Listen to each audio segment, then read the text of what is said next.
우리는 계속해서 하나님이 우리에게 주신 그 믿음이 무엇인가, 믿음의 구체성에 대해서 살펴보고 있습니다. 우리가 믿음이라고 하는 단어를 떠올렸을 때는 참 붙잡아지지 않고 보여지지 않는 굉장히 추상적인 단어에 불과하지만은 실제 그 믿음이라고 하는 것은 오히려 굉장히 구체적이고 또 사실적이고 또 그 믿음은 실제 우리의 삶이었던 것을 보게 됩니다. 히브리서 11장에 기록된 우리 모든 믿음의 거장들, 또 우리 모든 믿음의 선진들, 그들은 우리 하나님께서 주신 그 믿음을 삶으로 증거했던 거예요. 삶으로 보여주었던 거예요. 그래서 이 믿음이라고 하는 것은 반드시 우리 삶 가운데 나타나고 증거되어지고 또 보여져야 라고 한다라고 하는 것입니다. 우리가 믿음 있노라 라고 하면서도 그 믿음을 우리의 삶으로 보이지 않는다면은, 우리의 삶으로 증거하지 않는다면은 과연 그것이 참 믿음일 수 있겠는가라고 하는 거예요. 그렇지 못한 믿음을 야고보 사도는 결국은 죽은 믿음이다라고 말씀하셨어요. 그것은 믿음일 수가 없다라고 하는 거죠. 우리 하나님께서 주시는 이 거룩한 믿음을 우리의 삶으로서 살아내고 나타내고 또 보여지고 또 증거할 수 있는 저와 여러분들이 다 될 수 있기를 우리 주 예수님의 이름으로 축원을 드립니다. 오늘 이 믿음 시리즈 세 번째 가운데 오늘 제목은 믿음은 내 신을 벗는 것이다 라고 하는 주제로 하나님의 말씀을 증거토록 합니다. 지금도 저희 내리 속에 가장 감명 깊게 보았던 영화 한 편이 있는데요. 2004년에 개봉되었던 태극기 휘날리며 라고 하는 영화입니다. 그 당시에 1,000만 관객을 돌파할 정도로 좀 신드롬을 일으켰는데요. 그 유명한 영화배우였던 그 장동건, 또 원빈, 이런 사람들이 주연을 맡아서 참 열연을 했는데요. 제가 영화를 참 좋아합니다마는 영화관에서 그렇게 많이 영화를 보지는 못했어요. 근데 유일하게 영화관에 가서 직접 한 영화를 2번 본 영화가 있는데 바로 이 태극기 휘날림이에요. 벌써 생각해 보니까 한 20년이 흘렀는데 그때 당시에 제게 굉장히 큰 감동이었던 것 같습니다. 이 영화의 그 내용은 우리 민족의 아픈 역사를 다루고 있는 한 부분인데요. 그 시대적 배경을 말한다면은 6.25 전쟁이 발발할 그 당시였습니다. 근데 그 6.25 이 전쟁이 일어났을 때 이 형과 동생 이진석과 이진태와 이진석이라고 하는 두 형제인데, 그 당시에 이 6.25 전쟁이라고 하는 것은 소위 이념 전쟁 아니었습니까? 북한으로는 공산주의 이념이 있었고, 남쪽으로는 자유민주주의 이념이 바람이 불었는데, 그래서 이 이념의 갈등 때문에 결국은 전쟁이 발발하고 말았는데, 이 두 형제는 이 이념과는 전혀 상관없는 거예요. 이념과는 전혀 상관없이 전쟁에서 서로 목숨을 걸고서 서로 목숨을 구해주는 그런 찐한 형제를 볼 수 있는 그런 영화인데요.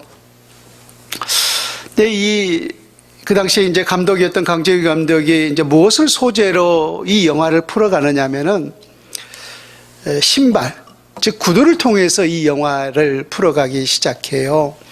이 6.25 전쟁이 일어나기 전에 이 진태라고 하는 형은 무엇을 하면서 살아왔느냐면은 구두딱 뭔지 알죠? 그래서 이 구두 닦기를 하면서 그 어머니와 그 많은 동생들을 이렇게 부양하면서 살아왔어요. 그리고 동생인 이 진석이는 그 당시 18살로서 고등학교 3학년이었는데 서울대를 들어갈 만큼 참 공부를 잘하는 모범생이었고 참 훌륭한 학생이었는데, 이 전쟁이 일어남을 통하여서 이 평화로웠던 모든 가정이 또 행복이 다 깨지고 말죠. 그래서 강제로 이제 군에 징집을 하게 되었는데, 아까도 말했듯이 그 이념과는 그들은 전혀 상관없이, 이념과 상관없이 오직 형은 동생을 살리기 위해서, 또 동생은 형을 살리기 위해서 이들이 서로 북한군에 있기도 하고 때로는 남한군에 있기도 하면서 목숨을 걸고 서로 형을 살려주기도 하고 또 동생을 살려주기도 해요. 그러는 가운데 결국은 이 진태라고 하는 형은 동생을 살려주기 위해서 마지막 그 전쟁터에서 전사를 하게 됩니다. 그래서 마치 그 마지막 이제 껴안고서 내가 꼭 살아서 돌아갈게. 진태 너 먼저 가. 진석이 너 먼저 가. 내가 꼭 살아서 엄마한테 갈게. 라고 하면서 그 말을 하고 결국은 그 전쟁터에서 전사를 하고 진석인 동생은 이제 살아남았죠. 이제 그로부터 세월이 50년이 흘렀어요. 반세기죠. 반세기 흘렀는데 어느 날 갑자기 전화 한 통을 받습니다. 이제 육군본부에서 전화가 왔는데 그 당시에 그 6.25 그 유해 발굴단이라는 게 있잖아요. 그래서 그 전쟁터에서 이렇게 흙을 파가지고 이렇게 유해들을 발굴하는데, 그래서 거기에서 이제 그 이진석이라고 하는 이제 그 만년필을 하나 발견하게 되죠. 근데 그 동생이 헤어지면서 그 만년필 꼭 형이 살아와서 나에게 전해줘 라고 했는데, 그 유골과 함께 그것이 발견된 거예요. 그래서 이제 그것이 그 진태라고 하는 그 이제 유골이라고 하는 사실을 알게 되어서 이제 그곳에 형을 찾아가죠. 근데 마지막 이제 그 영화를 끝맺으면서 이 진석이 형을 향해서 뭐라고 말씀을 하냐면은, 형 살아서 꼭 돌아오기로 했잖아요. 형 꼭 우리 어머니한테 돌아오기로 약속했잖아요. 그리고 또 한마디가 있었는데 뭐냐면은, 형 꼭 돌아와서 내게 이 구두 완성해 주기로 했잖아요. 라고 하면서 그 구두를 말을 해요. 그러니까 형이 그 구두딱 하면서 동생에게 어떤 약속을 했냐면은, 내가 이 땅에서 가장 좋은 구두, 이태리 수제화 구두를 만들어서 너에게 선물하고 너는 이 구두를 꼭 신고 대학에 입학하는 것을 보겠다라고 약속을 해요. 근데 그 구두를 완성하지를 못했던 거예요. 근데 진석은 그 구두를 안 신고 미완성인 구두인 거죠. 그 구두를 50년 동안 보관하고 있었던 거예요. 50년 동안. 그래서 마지막 형을 만나러 갈 때 이제 그 구두를 신고 형을 만나러 가죠. 근데 그 유골 앞에서 그 형에게 그런 이야기를 해요. 형 꼭 살아와서 내 구두 완성해 주기로 했잖아요. 내 구두 완성해 주기로 했잖아요. 근데 이게 뭐예요? 라고 참 눈물을 흘리는데 참 가슴이 찡했던 그런 기억이 있습니다. 여러분, 우리가 신고 있는 이 신발이라고 하는 것은 우리가 단순하게 우리가 물건으로 본다면 우리 삶에 유용한 것 중에 하나에 분명히 불과할 것입니다. 그러나 그 신발에 우리가 의미를 조금 부여해 본다면은 이 신발이라고 하는 것은 내 삶의 일종의 발자취예요. 그렇죠? 내가 이제까지 어떠한 삶을 살아왔는가를 뒤돌아보게 할 수 있는 것이 바로 신발이라고 하는 거예요. 자, 이런 가정을 한번 해봅시다. 그 신을 신고서 열심히 땀 흘려 운동해서 뭐 아시안게임이나 혹은 올림픽에서 이 선수가 메달을 땄다라고 한번 가정해봐요. 그 신을 쉽게 잊을 수가 있겠는가 하는 거예요. 특별한 의미가 부여되지 않겠습니까? 또 아까 말했던 그 두 형제처럼 이 전투화를 신고 생사를 오가는 그 전쟁터에서 전쟁을 했다면은 그 군인은 그 전투화를 쉽게 잊을 수가 있겠는가라고 하는 거예요. 또 열심히 현장에서 땀 흘려 일했던 사람들이 안전한가요? 작업한가요? 그것을 신고 일했다라고 한다면은 평생에 그 땀이 서려 있는 그 전투화, 그 안전화인데 그 안전화를 또한 쉽게 잊을 수가 있겠는가라고 하는 거예요. 그러므로 우리 발에 신겨져 있는 이 신발이라고 하는 것은 내가 이제까지 어떠한 삶을 살아왔는가 라고 하는 사실을 뒤돌아볼 수 있는 하나의 분명한 매개체가 될 수 있을 것입니다. 우리가 이러한 의미를 가지고 오늘 본문의 말씀을 한번 봐요. 사도행전 7장 30절에서 34절의 말씀인데요.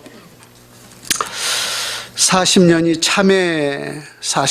참에 천사가 시내산 광야 가시나무 떨기 불꽃 가운데서 그에게 보이거늘 모세가 그 광경을 보고 놀랍게 여기 알아보려고 가까이 가니 주의 소리가 있어 나는 내 조상의 하나님 즉 아브라함과 이삭과 야곱의 하나님이라 하신대 모세가 무서워 감히 바라보지 못하더라. 주께서 이르시되 내 발에 신을 벗으라. 내가 서 있는 곳은 거룩한 땅이니라. 내 백성이 애굽에서 괴로움을 받음을 내가 확실히 보고 그 탄식하는 소리를 듣고 그들을 구원하려고 내려왔노니 이제 내가 너를 애굽으로 보내리라 하시니라.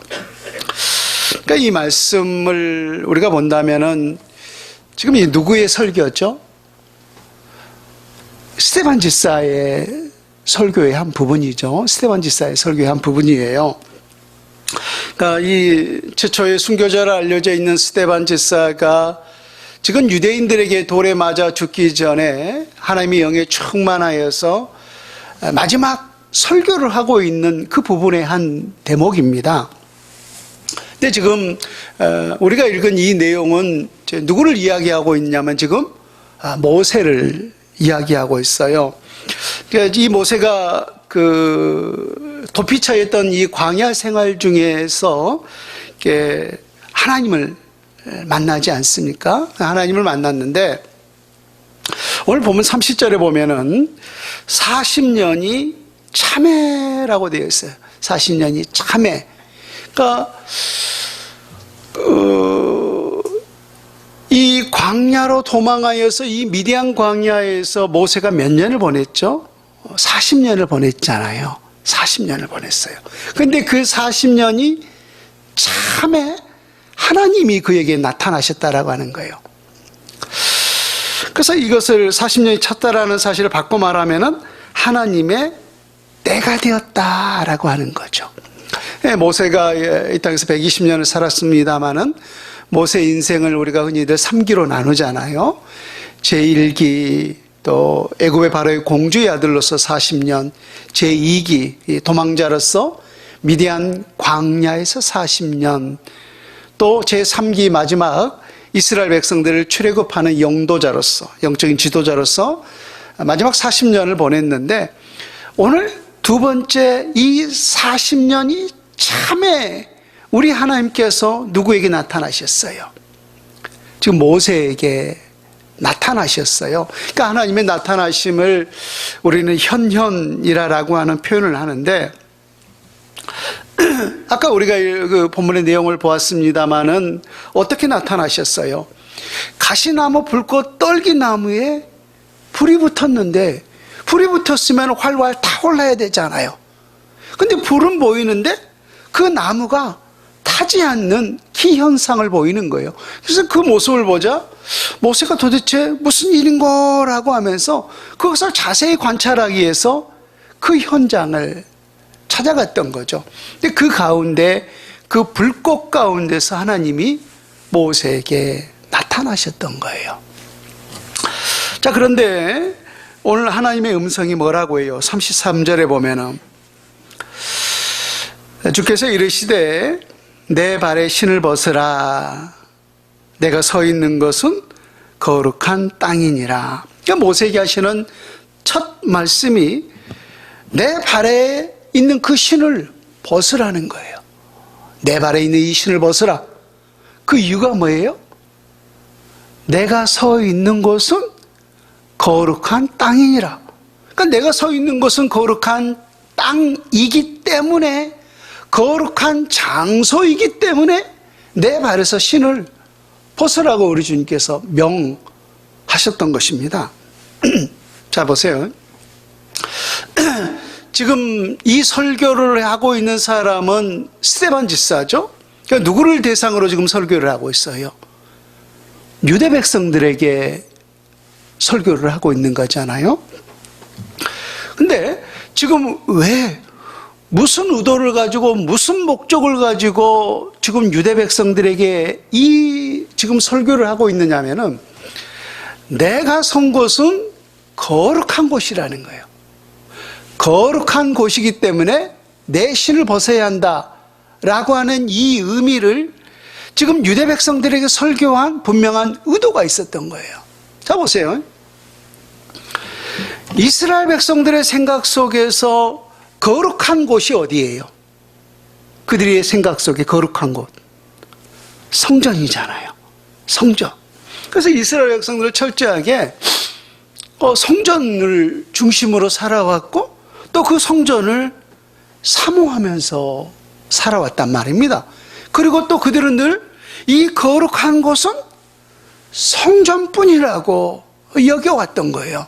그러니까 그렇게 생각하고 살아온 유대 백성들에게 그것이 아니라고 하는 사실을 스데반 집사가 지금 깨우치기 위하여서 지금 누구를 소환하고 있느냐 하면은 모세를 소환하고 있었던 거예요. 그러니까 모세 당시에 보면은 여러분 성전이 있었어요, 없었어요? 모세 당시에는 성전이 없었잖아요. 그들이 광야 생활 중에 우리 하나님께서 성막을 지으라라고 하면서 최초에 이제 성전이 지어지기 시작하지 않았습니까? 그러고 난 모세 당시에는 성전이 없는 시대였단 말입니다. 그런데 우리 하나님께서는 모세가 선 그곳이 거룩한 곳이라고 했어요. 거룩한 땅이라고 했어요. 그러니까 이 말을 한 의도가 뭐예요? 스데반 집사가 유대인들에게, 지금 유대인들은 거룩한 곳을 단순하게 성전만 생각하고 있는데, 그것만 거룩한 곳이 아니라 우리 모든 우리 하나님의 사람들이 살아가고 있는 모든 곳이 다 거룩한 곳이라는 사실을 깨우쳐주고 있었던 거예요. 여러분, 자, 우리의 삶에 한번 적용을 해봅시다. 우리의 삶 속에서 그러면 거룩한 곳이 어디예요? 실제적으로 교회예요? 가정이에요? 여러분들이 일하는 일터예요? 여러분들이 거하는 모든 것이에요? 어느 것이 정답이죠? 다죠. 다예요. 교회도 거룩한 곳이고, 여러분의 가정도 거룩한 것이고, 여러분의 일터도 거룩한 곳이고, 여러분들이 거하는 모든 곳이 다 거룩한 곳이에요. 왜 그것이 거룩한 곳이 될 수 있을까요? 여러분, 우리 모두는 임마누엘 되신 그 하나님과 함께 하시는 삶인 줄로 믿습니다. 그렇다면 누가 있는 곳이 거룩한 곳이에요? 하나님이 계신 곳이 거룩한 곳이잖아요. 우리 사람이 있는 곳이 거룩한 곳이 아니라 하나님의 임재가 있는 그곳이 곧 거룩한 곳이에요. 그래서 우리 모두는 누구와 더불어 살아가고 있어요? 하나님의 임재 속에서 우리는 교회 생활하고 있고, 하나님의 임재 속에서 가정 생활하고 있고, 하나님의 임재 속에서 우리 모두는 직장 생활하고 있는 거잖아요. 그래서 우리가 구하는 모든 곳에 하나님이 함께 하신단 말입니다. 그래서 우리가 구하는 모든 것이 실제적으로는 다 거룩한 곳이 될 수 있는 거예요. 그럼 모세를 보십시오. 모세가 서 있는 그 땅 자체가 거룩했나요? 아니잖아요. 그곳에 하나님의 임재가 있었기 때문에 그곳 자체가 거룩한 곳이 될 수 있었잖아요. 그런데 지금 유대 백성들은 어떠했어요? 철저하게 그들은 이원화된 삶을 살아왔잖아요. 성전에서는 나름대로 하나님 앞에 예배하고 성전에서는 늘 이 거룩한 삶을 살아왔지만은 나름대로 성전 밖에서는 하나님과 상관없이 그렇게 살아가는 이완화된 모습을 보여주고 있었던 거예요. 그래서 그 사실을 깨우치기 위하여서 우리가 거하는 모든 것이 거룩한 곳입니다 라고 하는 이 정신을 깨우치기 위하여서 스데반 집사가 지금 유대인들에게 이 설교의 말씀을 하고 있었던 거예요. 이것을 꺼내는 의도가 바로 이곳에 있었던 거예요. 근데 지금 이 설교를 듣고 있었던 유대 백성들은 그것을 수긍했어요. 아니면 그게 듣기 싫었어요. 그러니까 자기의 생각을 깨우치기 싫으니까 누구 머리를 깨뜨리고 말았던 거예요. 그 설교를 전했던 스데반 집사의 머리를 깨뜨리고 말았던 거죠.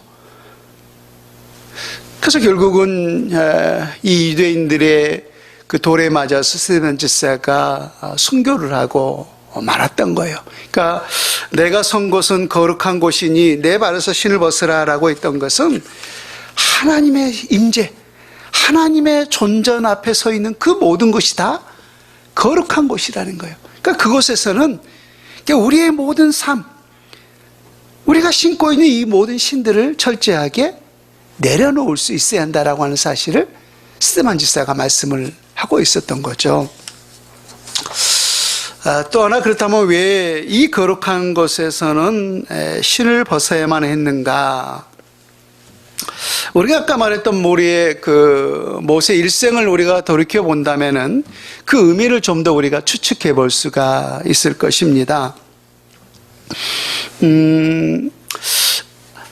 아까 말했듯이 모세의 제1기 인생이 이제 애굽의 왕자로서 40년을 보냈다라고 했는데요.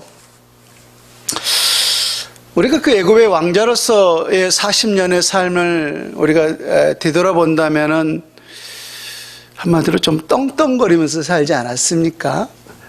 여러분 보세요. 또 나름대로 높은 지위에 있는 사람들, 또 그런 권력을 가지고 있는 사람들, 또 그런 권력 밑에서 자란 자녀들, 좀 거만하지 않습니까? 그렇잖아요. 물론 다 그렇지는 않지만은 좀 쎄해요. 왜? 자기가 하고 싶은 모든 것을 다 할 수 있는 그런 능력들이 주어졌기 때문에 좀 일반적으로 거만하단 말입니다. 그래서 모세의 제1기 인생은 애굽의 그 바로의 공주의 아들로서 자라왔기 때문에 소위 떵떵거리면서 살아올 수 있는 그런 삶이었단 말입니다. 그 당시 애굽이라고 하는 나라는 세계 그 최강의 군사력을 자랑하는 그러한 나라였어요. 여러분 요즘에도 우리가 강대국 혹은 약소국 이렇게 이제 우리가 그 나라들을 분류하기도 하는데, 그래서 무엇을 기준으로 우리가 강대국과 약소국을 이렇게 나누죠? 보여지는 지표는 경제력 아닙니까? 보여진 지표는 경제력이지만은 그 이면에는 실상은 군사력을 가지고 있어요. 군사력. 그러니까 누가 더 막강한 군사력을 가지고 있느냐에 따라서 저 나라는 강대국이고 또 약한 군사력을 가지고 있는 나라는 저 나라는 약소국이다. 그렇게 표현을 해요. 이 시대에 있어서 여러분 세계 최강의 강대국이 어디예요? 그쵸, 미국이라고 말을 하죠. 여러분 미국이 왜 세계 최고의 강대국이에요? 물론 경제력도 가지고 있지만 경제력보다 더 탁월하고 그 경제력보다 더 월등한 게 뭐냐면 미국이 가지고 있는 군사력 때문입니다. 얼마 전에 제가 어느 한 신문을 통해서 본 기억이 있는데, 이 미국이 가지고 있는 이 군사력과 또 세계가 가지고 있는 이 모든 군사력을 다 가지고 서로 싸웠을 때 누가 이길까? 라고 이 군사 전문가가 평했는데 결국은 미국이 이긴다는 거예요. 놀랍지 않습니까? 미국이라고 하는 그 한 나라와 2등부터 시작해서 세계 한 200국가 넘습니까? 그 모든 나라가 다 힘을 합해도 전쟁을 한다면은 결국은 미국이 이길 거라는 거예요. 저도 상상이 되지 않았어요. 도대체 미국이라는 나라가 얼마나 강력한 군사력을 가지고 있으면은 세계 모든 나라가 싸워도 도대체 할 수 없는가. 참 상상이 되지 않았는데, 이처럼 군사력이 뒷받침되어야만이 우리는 강대국이라고 말해요. 그러고 본다면은 이 애굽이라는 나라가 제가 그 당시에 가장 강력한 군사력을 가지고 있는 나라라고 했는데, 어떻게 보면 세계 최강의 나라라고 할 수가 있지 않습니까? 그러니까 그런 나라의 왕자로서 살았으니 그 40년의 세월이라는 것은 우리가 가히 설명하지 않아도 참 자기에게 주는 그 지위, 또 자기에게 주어진 이 모든 여건들 때문에 정말로 속된 말로 떵떵거리면서 그 40년을 살아왔을 것입니다. 또 제2기 모세의 인생도 한번 생각해 봐요. 물론 그 40년을 보내는 그 가운데서 이제 그 히브리인을 죽이는 그 애굽 사람을 보면서 그 애굽 사람을 쳐 죽여서 모래에 묻고 말지 않았습니까? 그러나 그 일이 결국은 이제 탄로 나서 이 사실이 왕에게 발각이 되면 결국은 내가 죽음밖에 뭐가 있겠는가라고 하면서 그 죽음이 두려워서 미디안 광야로 피신을 했죠. 그래서 미디안 광야에서 아까 말했듯이 그것을 약 한 40년의 세월을 보냈는데, 그곳에서 어떠한 삶을 살았는가라고 우리가 생각해 보면은 나름대로 모세는 행복한 삶을 누리면서 살아왔어요. 여러분 보세요. 이 땅에 우리 그 보통 사람들이 무엇을 소망하면서 살아요? 우리가 새해 소망이 무엇입니까? 새해 떠오르는 그 태양을 보면서 무엇을 빌었습니까? 라고 묻는다면은 대부분 가정의 건강, 가정의 행복, 그런 것들을 소망하지 않습니까? 그래서 이 땅에 사는 모든 사람들이 우리 남편, 또 우리 자녀, 또 우리 모두가 건강하고 행복한 삶을 살기를 원합니다. 소박합니다. 이것이 전부입니다. 라고 그렇게 우리의 소망에 대해서 이야기를 해요. 그러고 본다면 모세는 그 소망을 다 이룬 사람이었어요. 육신적으로 보면은. 보세요. 그 당시에 미디안의 제사장이었던 그 이드로 그 장인을 얻지 않습니까? 또 예쁜 딸, 그 이드로의 그 7딸 중에 하나인 십보라를 또 아내로 맞이하고, 또 게르솜이라고 하는 자녀도 우리 하나님께서 날 이루어 주셨다라고 하는 자녀도 낳았어요. 그래서 비록 도망자로서 그 미디안 광야로 갔지만은 그곳에서 좋은 장인을 만나게 되었고, 또 좋은 아내를 만나게 되었고, 또 그 사이에 예쁜 자녀를 낳아서 참 다복하고 행복을 누리면서 행복한 삶을 40년 동안 보내왔단 말입니다. 이것이 어찌 보면은 모세의 제2기 40년의 인생이었어요. 근데 이제 제3기 인생을 시작하는 즈음에 그 때가 참해, 때가 되면 우리 하나님께서 가시나무 떨기 불꽃 가운데서 타지 않는 그 하나님의 현현을 통하여서 하나님을 만나게 되죠. 그래서 하나님을 만나자 우리 하나님께서 모세에게 하시는 말씀이, 내가 선 것은 거룩한 곳이니 내 발에서 신을 벗으라 라고 말씀하셨어요. 그래서 왜 모세는 우리 하나님으로부터 그곳에서 신을 벗으라 라고 명을 받았고, 왜 우리 하나님께서 이 모세에게 그 신을 벗으라고 했는가? 우리가 그 의미를 지금 살펴보고 있는데요. 우리가 시작하는 즈음에서 신이라고 하는 것은 내가 이제까지 어떠한 삶을 살아왔는가를 뒤돌아볼 수 있는 하나의 매개체라고 하지 않았습니까? 그런 면에서 생각해 본다면은 모세는 이제까지 어떠한 신을 신고 살아왔어요? 모세 제1기 인생 또한 애굽에서 40년 동안 떵떵거리는 삶, 그쵸? 모든 권력을 다 등에 업고 말입니다. 그러한 신을 싣고 그러한 삶을 살아왔어요. 또 제2기 인생 또한 미디안 광야에서 비록 도망자였지만 좋은 장인을 만나고 또 좋은 아내를 만나고 또 자녀를 낳으면서 나름대로 행복한 가정을 꾸려왔단 말입니다. 그런데 이제 제3기 인생 앞에서 우리 하나님께서 신을 벗으라라고 하는 그 명령 이후에 그 모세에게 주신 하나님의 명이 뭐였어요? 우리 34절 말씀을 같이 한번 봐요. 보면 34절에 보면은 내 백성이 애굽에서 괴로움 받음을 내가 확실히 보고 그 탄식하는 소리를 듣고 그들을 구원하려고 내려왔노니 이제 내가 너를 애굽으로 보내리라 하시니라. 지금 하나님이 모세에게 주신 사명이 뭐예요? 내 백성을 애굽에서 해방시키라라고 하는 명령이잖아요.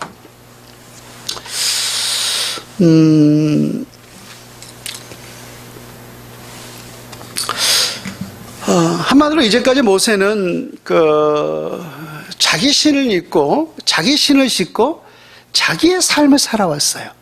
그죠? 자기가 원하는 삶. 그런데 이제 제3기가 시작되는 그 즈음에 있어서 자기가 원하는 삶이에요? 아니면 이제 하나님이 원하는 삶이었던 거예요. 그렇죠? 하나님이 요구하고 하나님이 원하는 그 삶을 살기 위해서는 반드시 뭘 벗어야 했던 거예요? 자기 신을 벗어야만 했던 거예요. 여러분 생각해 보세요. 지금 모세의 현실을 생각해 본다면은 지금 이스라엘 백성들을 출애굽시키기 위해서는 모세가 지금 어디로 다시금 돌아가야만 해요? 애굽으로 돌아가야만 하는 거잖아요. 근데 그 애굽으로 돌아간다면은 그 애굽 사람들이 지금 모세를 환대할까요? 우리의 왕자가 다시 돌아왔네라고 하면서 그를 환대할까요? 아니면 그를 살인자로 여기면서 그를 죽이려 할까요?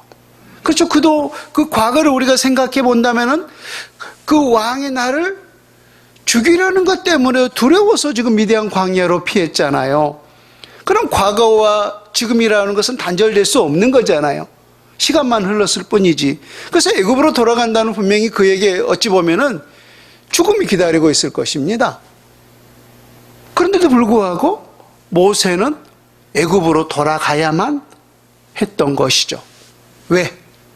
자기에게 주신 그 사명을 완수하기 위해서 말입니다. 근데 그 사명을 완수하기 위해서는 무엇을 반드시 벗어버려야 된다는 거예요. 자기가 먼저 신고 있었던 신, 자기 스스로 살아왔던 그 모든 삶들을 벗어버려야만이 하나님이 주신 그 새 신을 짓고 하나님이 주신 그 사명의 길을 걸어갈 수가 있다라고 하는 것입니다. 여러분 우리도 마찬가지 아닙니까? 우리가 하나님을 진심으로 알기 전까지 우리는 자기 신을 신고 자기의 삶을 살아왔어요.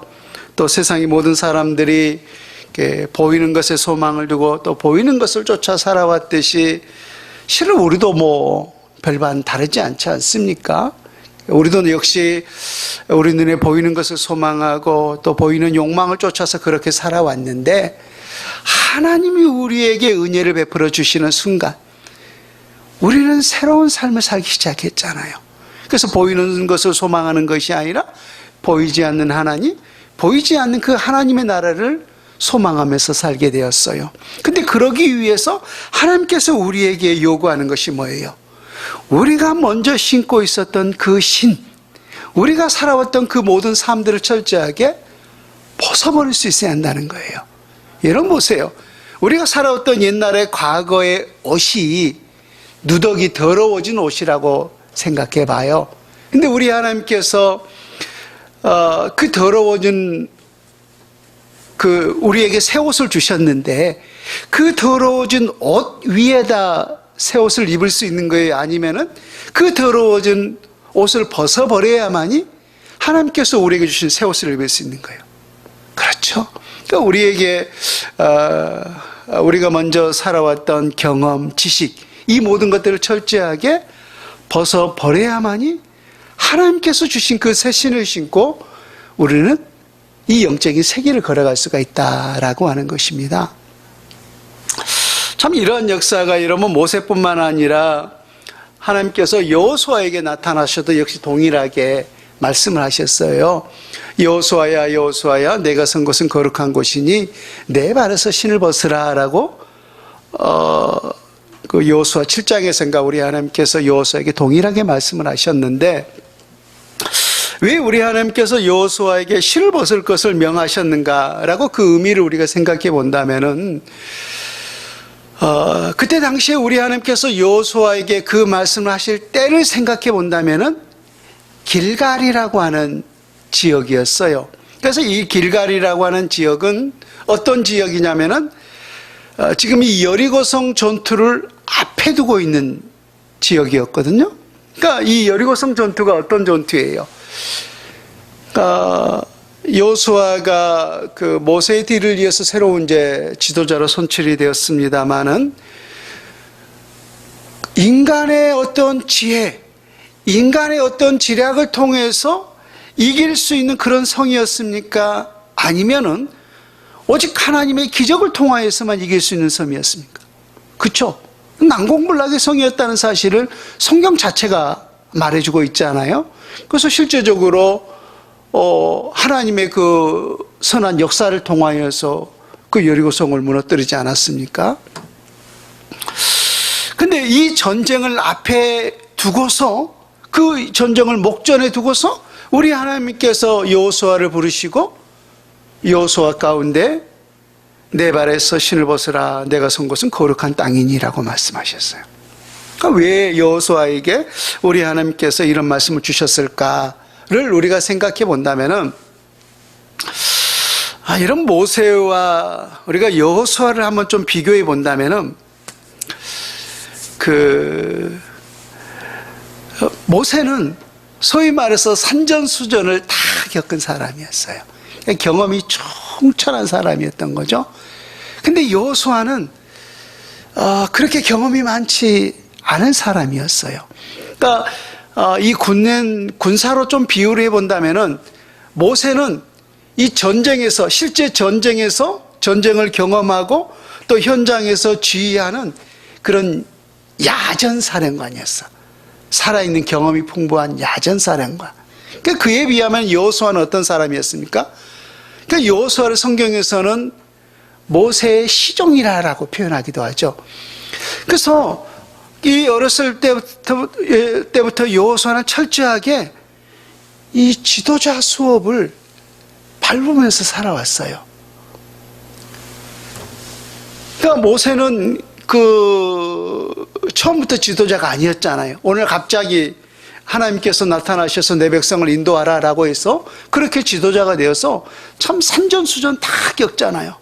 그 죽으면 죽으리라라고 하면서 바로왕 앞에 당당하게 나서기도 하고 내 백성을 내놔라 그렇게 말하기도 하고 또 그 뭐 지팡이를 통하여서 뭐 홍해를 가르는 그런 역사를도 하고 또 뿐만 아니라 백성들로부터 엄청난 또 도전을 받기도 했잖아요. 우리를 왜 이것으로 인도하여서 주려 죽게 하느냐라고 하면서 막 모세에게 돌을 던지기도 하고 엄청나게 경험이 충천한 사람이었어요.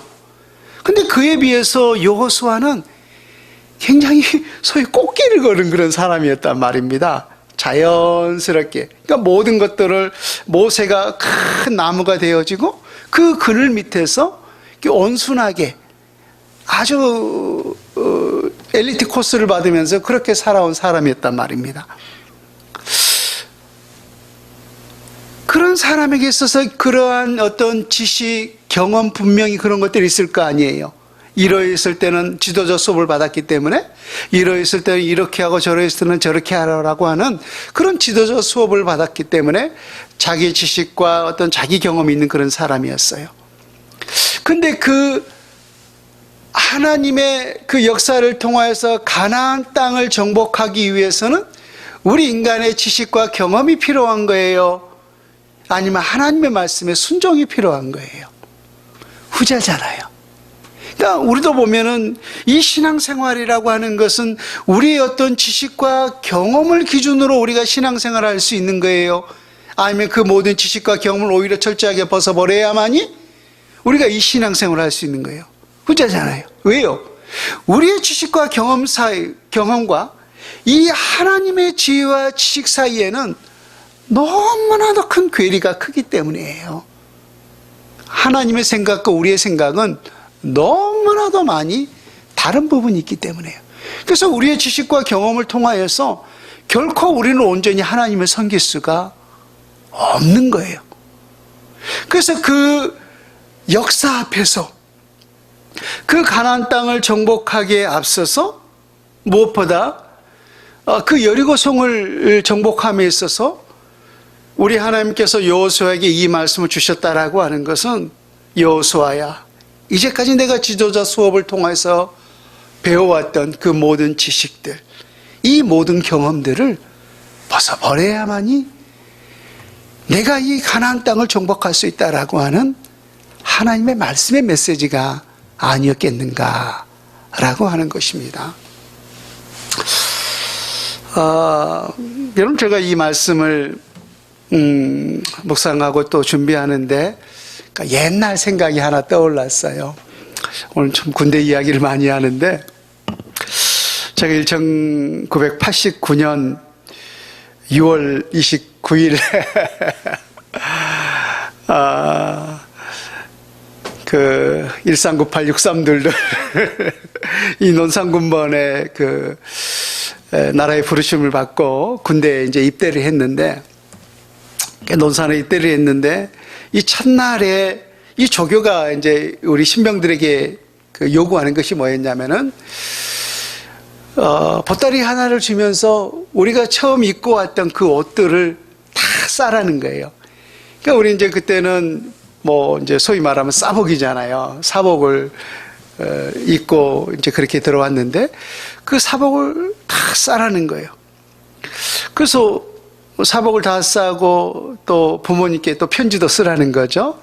그래서 사복을 싸고 이제 그 편지를 써서 이제 고향에 보냈어요. 뭐 그때 당시에는 그냥 시키니까 정신없이 하라는 대로 그냥 다 했을 뿐인데, 나중에 이제 휴가를 가서 이제 어머니를 뵀더니 어머님이 하신 말씀이, 그 보따리를 들고서 얼마나 통곡하면서 울었는지 모르겠다는 거예요. 보내지 말지, 그거 보내가지고 괜히 눈물바람 흘렸다고 원성을 들었던 기억이 있는데, 우리가 이렇게 서로 유명을 달리하는 사람이 있으면은 옷가지를 태우고 또 신발까지를 태우잖아요. 왜 그렇죠? 있기 위해서는 거냐. 우리가 살기 위해서는 그런 모든 살아왔던 추억들이 우리가 잊어야만이 새로운 삶을 살 수가 있잖아요. 그래서 마치 그걸 보니까 꼭 어떤 자식 같은 거예요. 꼭 죽은 자식 같은 거, 그런 느낌이 들었던 거죠. 그래서 특히 그 신발을 보면서 엉엉 울었다라고 하는 그런 기억이 갑자기 떠올랐는데요. 그러니까 왜 군대에서는 지금도 그런지 어쩐지는 모르겠어요. 아마 안 그랬으면 좋겠는데, 왜 그랬을까라고 제 스스로 한번 좀 추측을 하면서 그런 생각을 해보게 되었어요. 이제까지 우리가 각기 그 분방한 그런 옷들, 자유롭게 자기의 삶들을 살아온 그런 삶의 흔적들이잖아요. 그래서 이제까지 자기 옷을 입고 자기 신을 신고 자기 삶을 이제까지 살아왔던 이 모든 사람들이, 이 모든 아들들이 이제 군에 입대했으니까 이 정형화된 옷을 입고, 새로운 신을 신고 새로운 옷을 입고 이제 새로운 사람을 만들어 주겠습니다 라고 하는 그런 어떤 부모에게 보내는 약속의 의미가 아니었을까라고 하는 그런 추측성을 제가 생각해 보게 되었는데요. 여러분, 그렇습니다. 우리가 신이라고 하는 것은 처음에 말했듯이 내가 어떠한 삶을 살아왔는가라고 하는 내 과거를 우리가 볼 수 있는 하나의 매개체죠. 그런 의미에서 우리가 영적으로 살펴본다면은 우리는 나름대로 분명히 자기의 신을 신고 이제까지 왔을 것입니다. 그러니까 자기 신을 신고 자기가 목표로 하는 것들을 또 자기가 요구하는 것들을 위해서 살아왔을 것입니다. 그러나 믿음의 삶이라고 하는 것은 철저하게 그 모든 것들을 벗어 버려야만이 우리 하나님께서 주시는 새 길을 우리가 걸어갈 수가 있다라고 하는 것입니다. 그래서 이제까지 오게라도 우리가 벗지 못했던 나의 지식의 신, 나의 경험의 신, 나의 고집의 신, 이 모든 것들이 있다면은 이제는 그 모든 것들을 철저히 벗어버리고 우리 하나님께서 주시는 그 영적인 새 신을 신고 새 길을 걸어갈 수 있는 저와 여러분들이 다 될 수 있기를 우리 주 예수님의 이름으로 축원을 드립니다. 아멘.